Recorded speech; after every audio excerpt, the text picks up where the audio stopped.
नमस्कार दोस्तों, आज हम बात करेंगे राजनीति से संबंधित। 2 लाइन में मैं खत्म कर दूंगा। आए दिन देखा जाता है कि 2 या 2 से अधिक पार्टियां जब आपस में चुनाव लड़ती हैं, एक दूसरे के विरुद्ध चुनाव लड़ती हैं, तो जो पार्टी जीत जाता है वो तो खुशियां मनाता ही है। जो हार जाता है वो खुशियां नहीं मनाता, वो खून का आंसू रोता है। भैया, जीतेगा तो कोई एक ही, और जीतने वाला जनता का पक्षधर होता है, जनता का चॉइस होता है, पसंद होता है। इसलिए अगर आप निराश हो रहे हो, इसका मतलब आप जनता के विरुद्ध में जा रहे हो।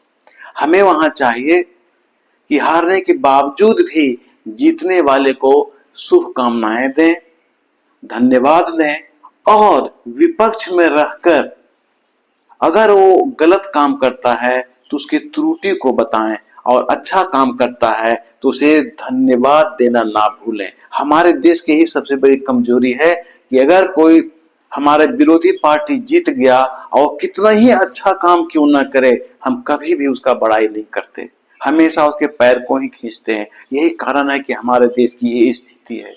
आप किसी दूसरे देश का उदाहरण ले लो, अमेरिका की ले लो। मैंने कई बार वहां का ये चुनावी जीत का परिणाम देखा है।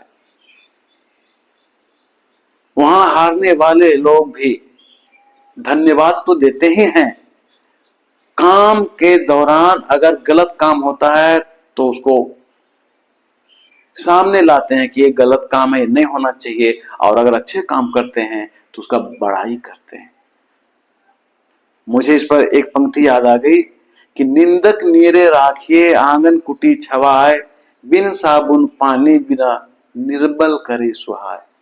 निंदक को अपने पास में रखना चाहिए, जिससे हमारे अवगुणों को बताता रहेगा, और हमारे अवगुण प्रतिदिन घटते चले जाएंगे।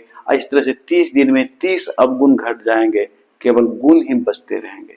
गुणों की संख्या ज्यादा हो जाएगी, क्वालिटी हमें ज्यादा हो जाएगी। लेकिन दुर्भाग्य है, हमारे देश में ये प्रवृत्ति है ही नहीं। हमारे देश में प्रवृत्ति केवल यही है कि तुमने बहुत खाया, अब मुझे खाने दो, जनता जाए जहन्नुम में। जनता तो भोली भाली है, ठगना बहुत आसान है।